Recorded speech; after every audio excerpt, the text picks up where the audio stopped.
Welcome फेरि पनि यहाँहरूलाई हामी इन्कम ट्याक्सको डेफिनेसनहरू पढिरहेका छौँ। यो डेफिनेसनमा फेरि अर्को डेफिनेसन छ हाम्रो इन्डिभिजुअलको डेफिनेसन छ। फेरि इन्डिभिजुअलको डेफिनेसनमा तपाईको सेक्सन 2 व individual means a natural person in a proprietorship form, है, whether registered or unregistered, owned by the person and a couple, making an election as single natural person under section 50, है। Individual भनेको को आयो तपाईको एउटा त natural person आयो, एउटा नेचुरल पर्सन आयो अनि पार्टनरशिप पनि आउँछ है। एउटा त इन्डिभिजुअल आयो हैन, नेचुरल पर्सन म तपाईहरु इन्डिभिजुअली, अर्को वेदर रजिस्टर्ड अर अनरजिस्टर्ड है। यदि फर्म हो भने चाहिँ के छ, ओन्ड बाइ द पर्सन हैन एकजनाले, या त कपल या त बुढाबुढीले हैन, या त पर्सन या त couple making an election as single natural person under section 50 हो। यो अन्डर सेक्सन 50 ले के भनेछ, सिंगल नेचुरल पर्सनले डिफाइन गरेछ।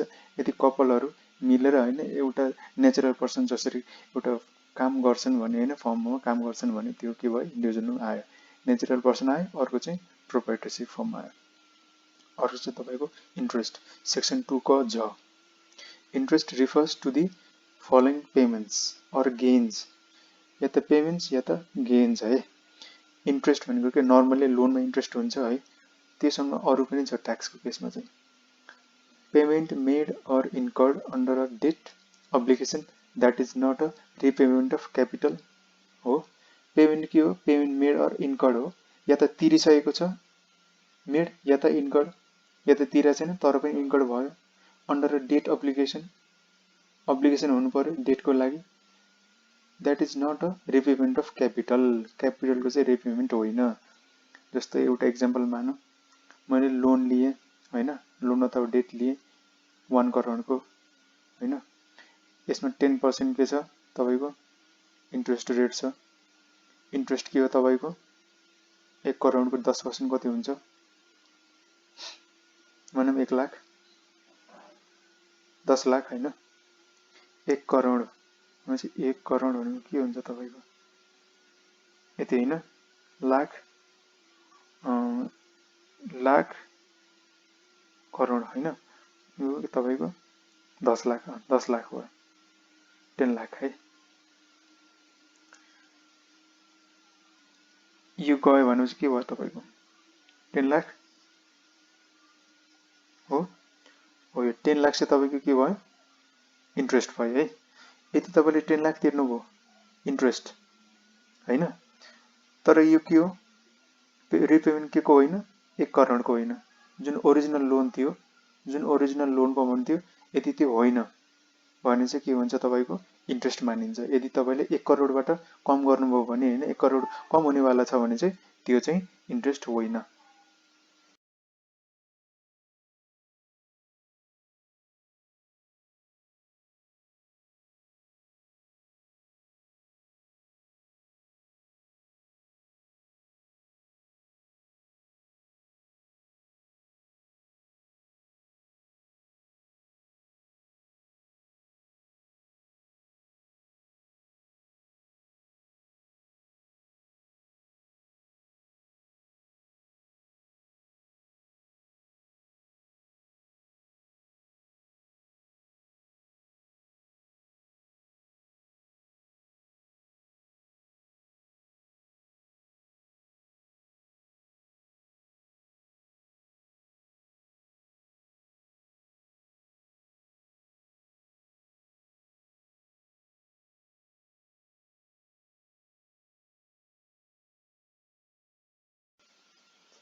आई होप कि पढ्नु भयो होला तपाईहरुले अर्को पनि। म फेरि अर्को एक्सप्लेन गर्न गए, अर्को पोइन्ट।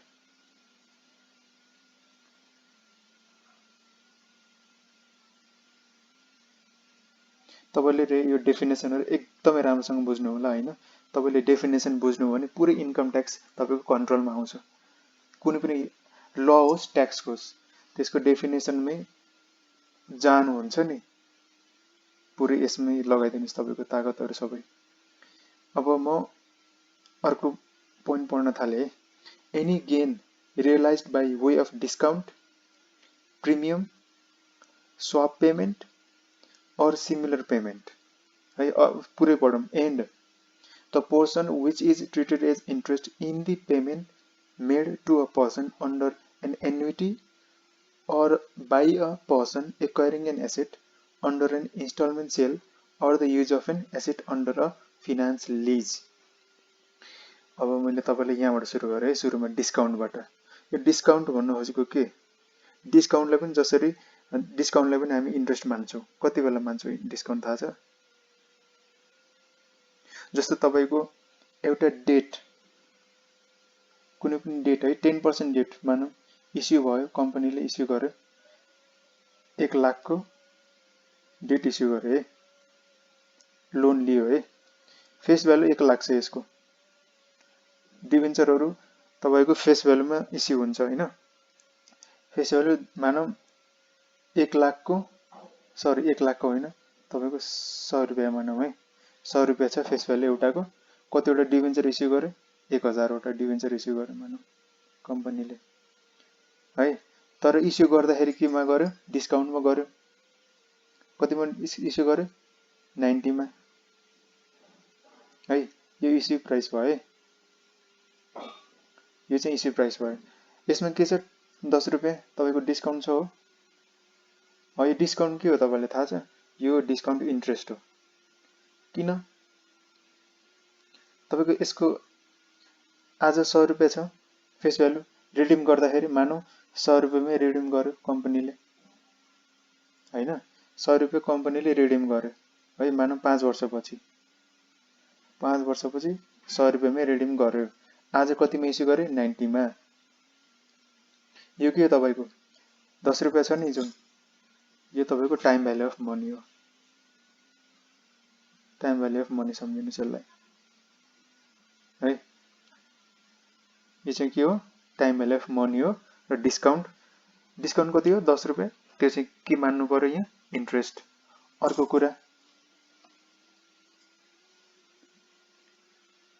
कुरा के छ भन्दा, बुझ्नु भएको छैन नि ठिकै छैन, ठिकै छ है। तपाईले डिस्काउन्ट पनि इन्ट्रेस्ट हो भनेर बुझ्नु होला। अहिले चाहिँ पछाडि आउँछ तपाईको पढ्दाखेरि। अर्को छ प्रिमियम। प्रिमियम के त? फेस भ्यालु 100 रुपैयाँ, 110 मा इस्यु गर्यो भने इस्यु प्राइस 10 रुपैयाँ के हो? डिस्काउन्ट हो। 10 रुपैयाँ के हो? तपाईको इन्ट्रेस्ट हो। टाइम भ्यालु अफ मनीले गर्दा इन्ट्रेस्ट हो। आज 110 रुपैयाँले उ गर्नुभयो, के अरे इस्यु गर्नुभयो, के भयो? त्यो टाइम भ्यालु अफ मनी हो, इन्ट्रेस्ट हो। तपाईले एक्स्ट्रा पैसा दिइराख्नु भएको छ आज हैन, या त कम दिनुभयो या त धेरै दिनुभयो हैन। यो कम्पनीहरुले यो ट्याक्स को म्यानेजमेन्ट गर्दाखेरि हैन, यस्तो यस्तो उपायहरु लिएर आउँछन् सबै। अर्को के छ तपाईको? Swap payment.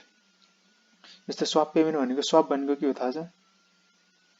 स्वाप भनेको अदला बदली गर्ने, चेन्ज गर्ने। स्वाप पेमेन्ट जस्तो मिस्टर एक्स छ, अर्को वाई छ। मिस्टर एक्स लाई पैसाको आवश्यकता थिएन है, तर के गर्छ? वाई बाट बेट लगाउँछ। यो बेटिङमा हुन्छ तपाईको। बेटिङमा के गर्छ? नोसनल एमाउन्ट लिन्छ, नोसनल प्रिन्सिपल मानौँ त्यसलाई 1 लाख है। यहाँ पैसा आएको पनि छैन, गएको पनि छैन, नोसनल प्रिन्सिपल माने है। 1 लाख छ इस्यु गर्यो है, नोसनल प्रिन्सिपल। 1 लाखमा के भनेछ यसले? यसले चाहिँ के भन्यो? आज चाहिँ के गर्छु मैले? पैसा दिन्छु कति? मानौँ इन्ट्रेस्ट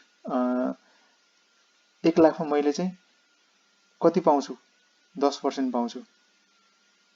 10% मलाई दिनु है। 1 लाखको 10% कति हो तपाईको? 10,000 पाउँछ यसले, पाउनेवाला छ हैन। 10 लाखमा यसको बेटिङ भयो दुई जनाको। यसको चाहिँ के भयो? 10 लाखमा बेटिङ भयो आज चाहिँ। तर पछि के भयो? यो 5 वर्षको लागि, मानौँ 5 वर्षको लागि यो दुई जनाले ट्रान्ज्याक्सन इन्टर गर्यो हैन, स्वाप इन्टर गरे, स्वाप ट्रान्ज्याक्सन यिनीहरूले इन्टर गरे। पछि के भयो यिनीहरुमा? 1 वर्ष पछि प्रत्येक वर्ष यसले 10% पाउनेवाला छ। तर y ले के पाउनेवाला छ त्यसमा, यसले के पाउनेवाला छ, इन्ट्रेस्ट रेट पाउनेवाला छ। इन्ट्रेस्ट रेट कुन चाहिँ, जुन ब्याङ्कको इन्ट्रेस्ट रेट हुन्छ, जुन ब्याङ्कको इन्ट्रेस्टको रेट छ करेन्टली हैन, 1 वर्षमा, 2 वर्षमा, 3 वर्षमा, 4 वर्षमा, 5 वर्षमा है, ब्याङ्कमा जति इन्ट्रेस्ट हुनेवाला छ त्यसै अनुसारको चाहिँ y ले इन्ट्रेस्ट पाउँछ है x बाट। यो केसमा के छ, तपाईको 10,000 x ले पाउँछ, 10,000 पाइराख्छ, 1 वर्ष, 2 वर्ष, 3 वर्ष, 4 वर्ष, 5 वर्ष यसको फिक्स्ड छ। तर y को चाहिँ के छ, भेरिएबल छ हैन। मानौं ब्याङ्कको इन्ट्रेस्ट रेट कति भयो सुरुमा, 12%, 2% एक्स्ट्रा आयो, कसले आयो, y लाई, 9% भयो, कसले पाए, x ले पाए, 1000 पाए, 1% पाए, त्यस्तै गरेर मानौं 15% भयो, एक्स्ट्रा कति आयो, 5% इन्ट्रेस्ट छ हो, यो 5% पायो कसले, y ले हो। यसै गरेर जुन डिफरेन्स छ त्यो चाहिँ इन्ट्रेस्ट हो। स्वाप पेमेन्ट भनेको त्यही हो। स्वाप पेमेन्टमा के हुन्छ, तपाईको नोशनल एउटा नोशनल प्रिन्सिपल मान्छ, एग्रिमेन्ट गराउँछन् दुईजनाले कि हामीले यति एमाउन्टमा चाहिँ हामीले इन्ट्रेस्टको रेट क्याल्कुलेट गरेर डिफरेन्स चाहिँ एकअर्कालाई दिन्छौं है, नेट गर्छ खासमा त। या त यसले 10,000 यसलाई दिन्छ अनि ब्याङ्कको इन्ट्रेस्ट रेट अनुसार इन्ट्रेस्ट यसलाई दिन्छ, त्यो एउटा पोइन्ट भयो। या त यो दुईटाको बीचमा नेटिङ गरेर कसले कसलाई दिनुपर्ने त्यो दिएर पनि हामी के गर्छौं, स्वाप ट्रान्ज्याक्सन गर्छौं हो। यो त्यो पनि एउटा इन्ट्रेस्ट भयो। यो भयो अर सिमिलर पेमेन्ट है। यति चाहिँ यो भयो तपाईको स्वाप पेमेन्ट। यो धेरै तपाईले जान्नु पनि जरुरी छैन, फाइनान्ससँग पनि रिलेटेड हो। पछाडी आयो भने फेरि तपाईहरुलाई फेरि बुझाउँला। स्वाप पेमेन्ट भनेको के बुझ्नु होला त, एक्सचेन्ज पेमेन्ट हो इन्ट्रेस्टको। यसमा पनि इन्ट्रेस्ट हुन्छ है स्वाप पेमेन्ट। मैले भनेको पोइन्ट एउटा लोनको केसमा भएको छ, त्यो डेरिभेटिभसँग पनि रिलेटेड छ, तपाईको फाइनान्ससँग पनि रिलेटेड छ।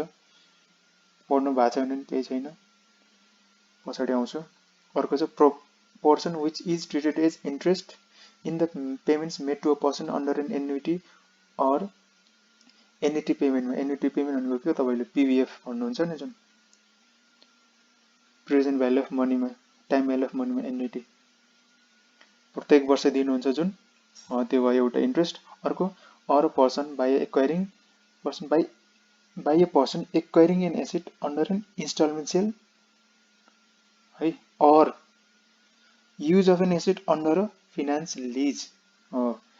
या त इन्स्टलमेन्ट सेलमा या त फिनान्शियल लीज। यसमा चाहिँ लिजिङको कन्सेप्ट आउँछ तपाईको। लिजिङमा तपाईले एकाउन्टिङ स्ट्यान्डर्ड पनि पढ्नुपर्छ एकाउन्टिङमा है। पढ्नु भएको छैन भने केही छैन, पढ्नुपर्छ, सबैतिर पढ्नुपर्छ एकाउन्टिङ स्ट्यान्डर्ड। तपाईको निप्लिज एकाउन्टिङ स्ट्यान्डर्ड होस् चाहे फाइनान्शियल रिपोर्टिङमा जतासुकै पनि एकाउन्टिङ स्ट्यान्डर्ड पढ्नुपर्छ है तपाईले। मैले यसको एक्जाम्पल दिन्छु। अब के को दिन्छु, इन्स्टलमेन्ट सेल र यो भयो। इन्स्टलमेन्ट सेल भनेको के, तपाईले मानौं एउटा मसिन किन्नु भयो, मसिन कतिको छ, 1 लाख को छ मानौं प्राइस, तर यसको पेमेन्ट चाहिँ तपाईले आज गर्नु भएन। पेमेन्टको टर्म्स आयो तपाईलाई, पेमेन्टको टर्म्स के भयो तपाईलाई, टुडे हैन, डाउन पेमेन्ट भनेको आज पेमेन्ट गर्ने, आजको दिनमा है। तपाईले मेसिन किनेर ल्याउँदाखेरिको पेमेन्ट कति गर्नु पर्यो, मानौं 20,000 है। 20,000 आज पेमेन्ट गर्नु भनेपछि बाँकी कति तिर्नु पर्यो तपाईले, 80,000 हो। यो 80,000 लाई चाहिँ तपाईले इन्स्टलमेन्ट तिर्नुहुन्छ है, पुरै इन्स्टलमेन्टमा। यो पेमेन्टको टर्म अनुसार इन्स्टलमेन्ट छ, इयर्समा तिर्नुहुन्छ यसलाई।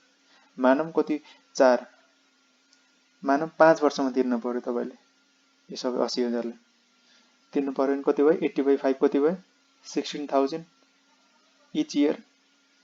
5 वर्षसम्म तिर्नु पर्यो तपाईले 16,000 हो।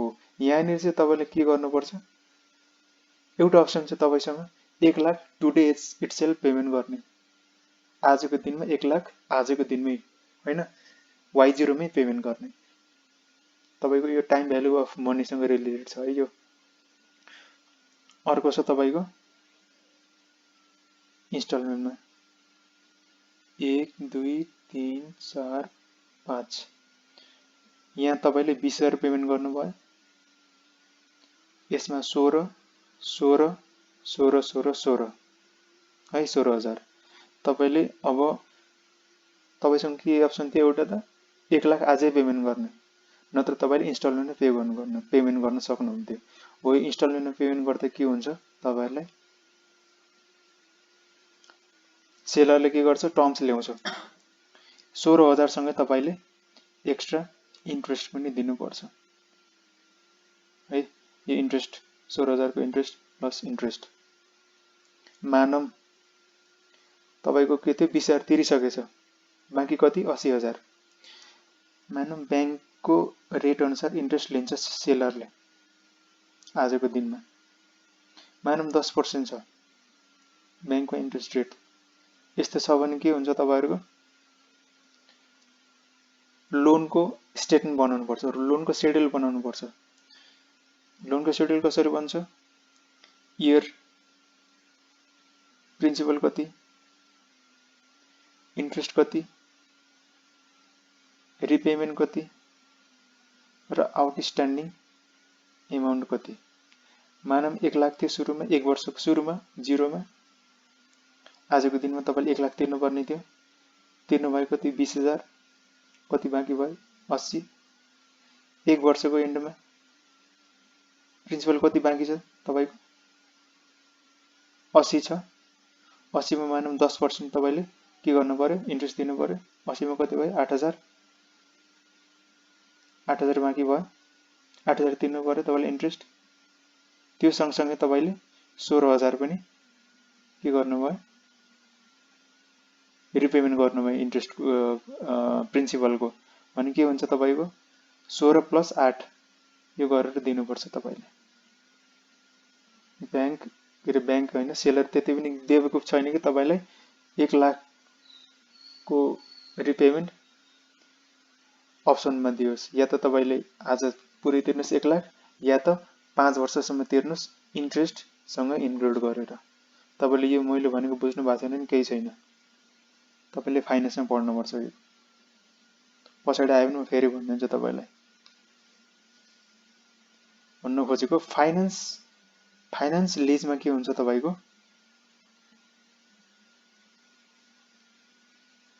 फाइनान्स लिजमा के हुन्छ तपाईको दुईटा लिज हुन्छ अपरेटिङ लिज अर्को फाइनान्स लिज अपरेटिङ लिज भनेको तपाईले बिजनेसमा युज गर्नको लागि लिएर आउनुहुन्छ हैन फाइनान्स लिजमा के हुन्छ तपाईको बिजनेसमा त हो तर त्यसमा चाहिँ इन्ट्रेस्ट पनि इन्क्लुड गरेर तिर्नु पर्छ तपाईले अकाउन्ट्समा पढ्नु पर्छ सबै तपाईले बुझ्नु भएको छैन केही छैन यहाँ ट्याक्समा फाइनान्स लिजमा चाहिँ तपाईले प्रिन्सिपल सँगसँगै इन्ट्रेस्ट भनेको फाइनान्स चार्ज पनि सँगै तिर्नु पर्छ के भयो र तपाईको इन्ट्रेस्ट सँगमा के इन्क्लुड भयो तपाईको एउटा त भयो तपाईको नर्मल लोनमा दिने इन्ट्रेस्ट हैन एउटा त लोनमा इन्ट्रेस्ट तर रिपेमेन्ट अफ क्यापिटललाई मानिदैन रिपेमेन्ट अफ लोनलाई इन्ट्रेस्ट मान्न मिल्दैन अर्को भयो डिस्काउन्ट प्रिमियम स्वाप एग्रीमेन्टमा पेमेन्ट गर्ने या त सिमिलर पेमेन्ट अर्को छ एन्युटीमा पेमेन्ट गर्ने र अर्को फाइनान्शियल लिजमा पेमेन्ट गर्ने अर्को डेफिनेसन छ तपाईको इन्भेस्टमेन्ट सेक्सन 2 को ख investment means an act of possessing or investing one or more assets है भनेको पोजेसिङ या त आफैसँग हुन्छ राख्ने या त कतै लगाउने investing one or more assets but the term excludes तर यसमा के आउँदैन act of holding asset for personal use by the person owning the asset and the employment and the business. However, the act of holding non-business chargeable asset is considered as an investment भनेको के तपाईको investment भनेको के हो कतै पैसा invest गर्ने लगाउने है इन्भेस्टमेन्ट भनेको के हो लगाउने या त पोजेस गरेर हुन्छ या त कतै एसेटमा लगाउने तर एक्सक्लुजनमा के आयो तपाईको holding asset for personal use तपाईले पर्सनल युजको लागि एसेटहरु ल्याउनु हो। मानौँ हामी त बिजनेस गर्ने मान्छे हो हैन, बिजनेस गर्ने मान्छे हो, तर त्यसमा तपाईले के गर्नुभयो, कतै पर्सनल युजको लागि इन्भेस्टमेन्ट खरिद गर्नुभयो। मानौँ इन्भेस्टमेन्टमा के आयो तपाईको, एसेट होल्ड गर्नुभयो केको लागि, पर्सनल युजको लागि। त्यसमा के आयो तपाईको, कतै घर जग्गा, घर जग्गा हैन, तपाईले कम्प्युटर लिएर आउनुभयो। सिम्पल एक्जाम्पल, 100 वटा कम्प्युटर लिएर आउनुभयो किनेर, त्यसमा तपाईले के गर्नुभयो, 20 वटा चाहिँ घरको लागि राख्नुभयो, 80 वटा चाहिँ के गर्नुभयो, बिजनेसको लागि युज गर्नुभयो। माथि हामीले भनिसकेका थियौं अघिको डेफिनेसनमा बिजनेस एसेट भनेर। बिजनेस एसेट के भयो यहाँनिर, 80 वटा भयो, 80 वटा मात्रै बिजनेसमा युज भयो, त्यसमा मात्रै तपाईको डिप्रिसिएबल एसेट मानिन्छ। त्यसमा मात्रै हामी ब्लकमा डिप्रिसिएसन क्याल्कुलेट गरेर चार्ज गरेर मात्रै हामी इन्कम ट्याक्स क्याल्कुलेट गर्न सक्छौं।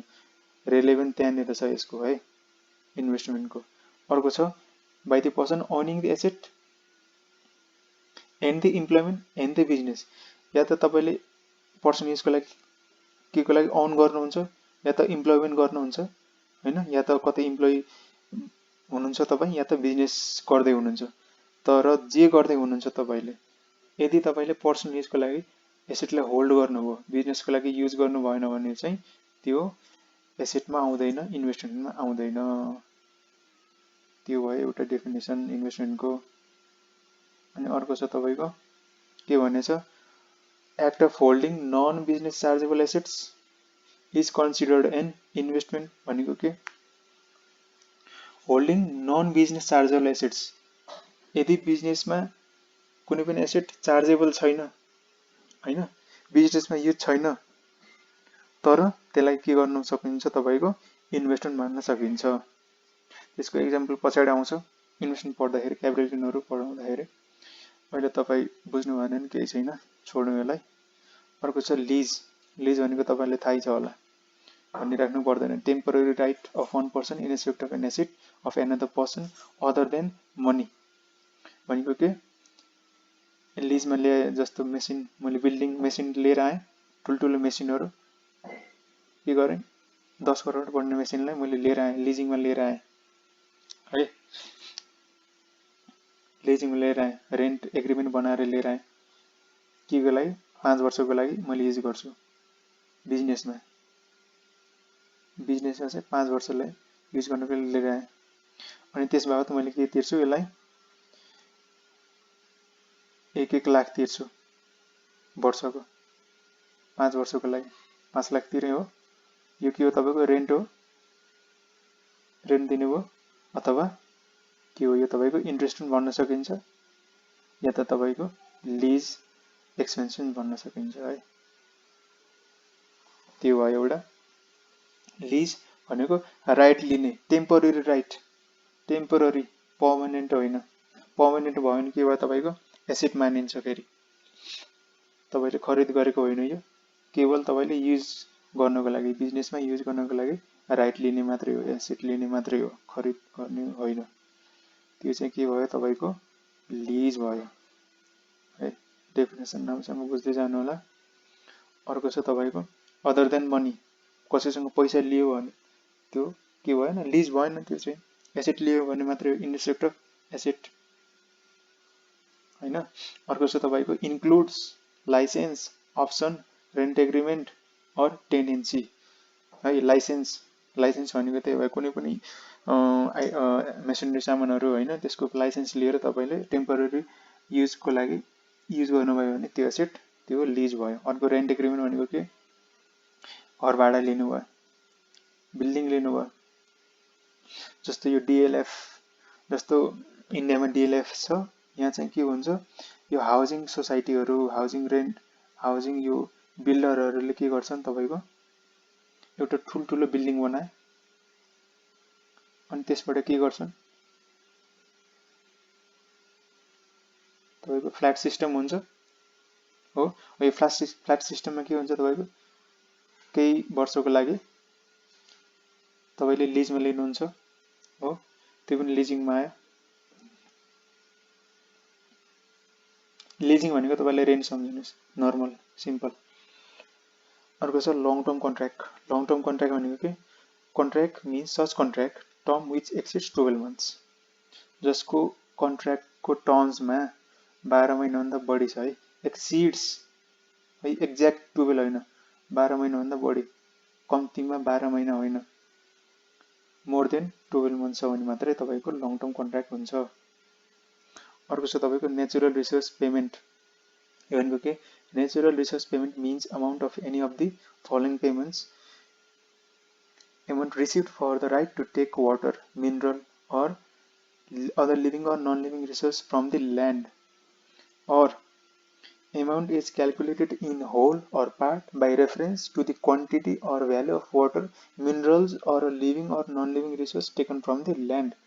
नेचुरल रिसोर्स को लागि तपाईले पेमेन्ट गर्नुभयो भने के हो तपाईको नेचुरल रिसोर्स पेमेन्ट। त्यसमा के आउने भयो? amount received for right to take water होइन, जति पनि नेचुरल रिसोर्सेसहरु छन् होइन, कहाँ? ल्यान्डबाट हो, त्यसको लागि तपाईले पेमेन्ट गर्नुभयो भने चाहिँ के हो तपाईको नेचुरल रिसोर्स पेमेन्ट भयो। वाटर, मिनरल, लिभिङ भए पनि नन लिभिङ भए पनि होइन, फ्रम ल्यान्ड।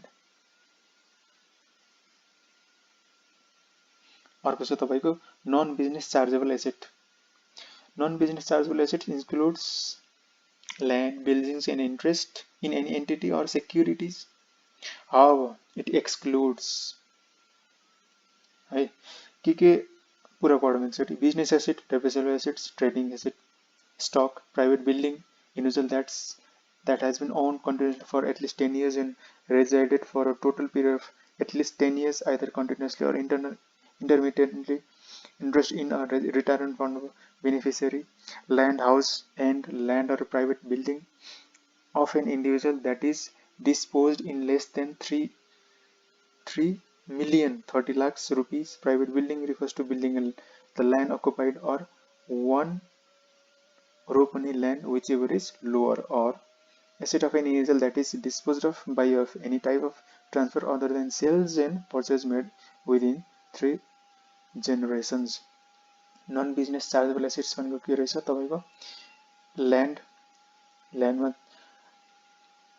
अर्को बिल्डिङ र इन्ट्रेस्ट केमा? इन एन्टिटी या त सेक्युरिटीजमा।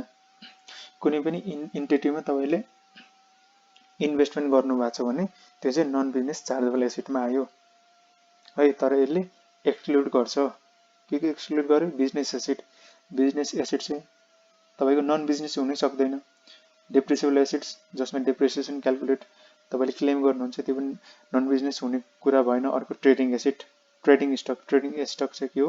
नन बिजनेस होइन, बिजनेस एसेट होइन तपाईको, तर एसेट हो होइन, तर बिजनेस एसेट हो, तर ट्रेडिङ पर्पसको लागि युज गर्नुहुन्छ, तर यसमा चाहिँ तपाईले डेप्रिसिएसन क्याल्कुलेट गर्न पाउनुहुन्न।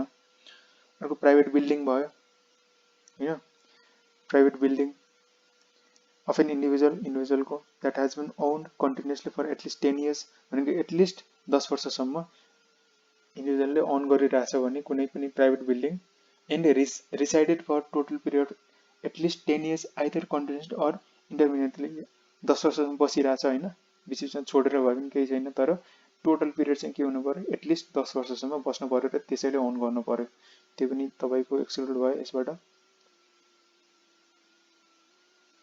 अर्को इन्ट्रेस्ट हैन, रिटायरमेन्ट फन्डमा एज अ बेनिफिसियरी तपाई इन्ट्रेस्ट छ भने पनि एज अ बेनिफिसियरी भनेको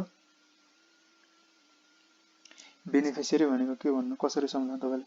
बेनिफिसियरी भनेको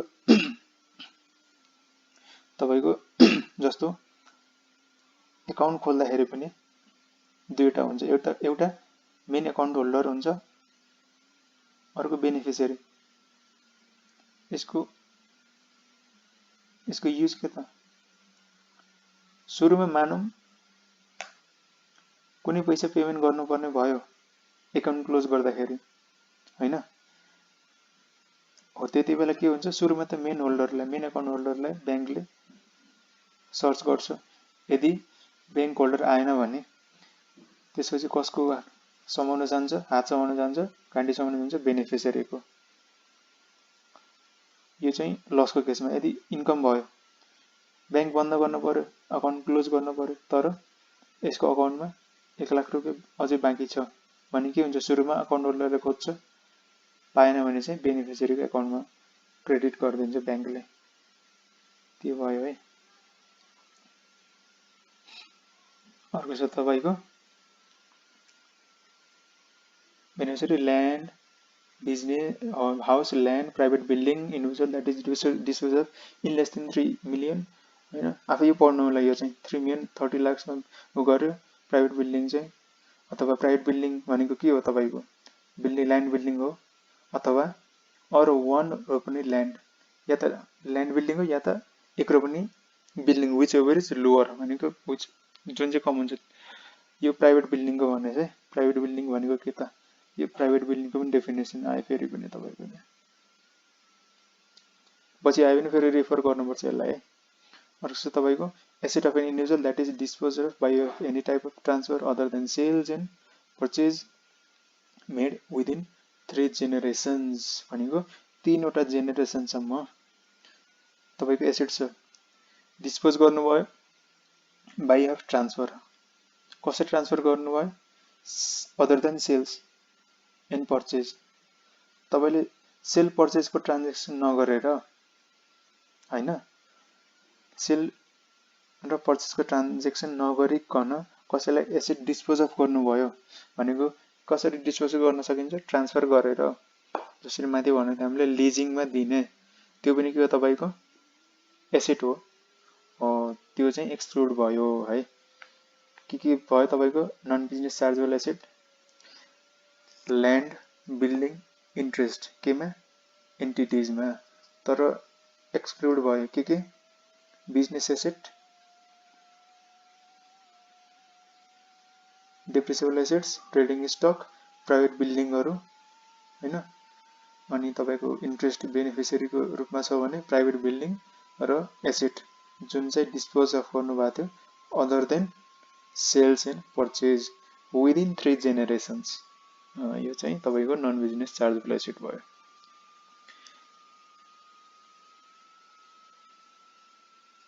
अर्को छ पार्टनरसिप, सेक्सन 2 को प, partnership means a firm whether registered or unregistered then that has fewer than 20 partners. However, the term does not include a proprietorship firm whether or not registered or joint ventures भनेको के तपाईँको चाहे registered होस् चाहे registered नहोस्, जसको 20वटा भन्दा कम पार्टनरहरू छन् भने, fewer than 20 र 20 भन्दा बढी छ भने के भनेको थियो हामीले, कम्पनीमा जान्छ भनेको थियो। माथि डेफिनेसन हेर्नु होला, कम्पनीको रिलेटेड छ है पुरै तपाईँको। यदि 20वटासम्म छ भने, 20 भन्दा कम छ भने पार्टनर के भयो तपाईँको फर्ममा आयो, पार्टनरसिप फर्ममा आयो, यदि बढी छ भने चाहिँ कम्पनीमा गयो, केही छैन। हेर्नु होला माथि। However term does not include proprietorship firm चाहिँ यसमा आएन। प्रोप्राइटरसिप भनेको एकजनाको सिङ्गल प्रोप्राइटरसिप फर्म चाहिँ के भएन, आएन पार्टनरसिपमा, अथवा जोइन्ट भेन्चर पनि पार्टनरसिपमा आएन। कम्पनीमा के थियो हाम्रो, partnership form that has 20 or more partners है, त्यो चाहिँ कम्पनीको डेफिनेसनमा आइसकेको थियो। हो के भयो, त्यसैले 20 र 20 भन्दा बढी भयो भने चाहिँ कम्पनीमा आयो तपाईँको फर्म, पार्टनरसिप फर्म पनि, तर 20 भन्दा कम छ भने मात्रै तपाईँको पार्टनरसिपमा आयो। सेक्सन 2 को पले मात्रै त्यसलाई के गर्यो, डिस्टिङ गर्यो दुईटालाई, कम्पनी र पार्टनरसिपमा आए। आजको लागि यति नै, डेफिनेसन राम्रोसँग पढ्नु होला। Thank you.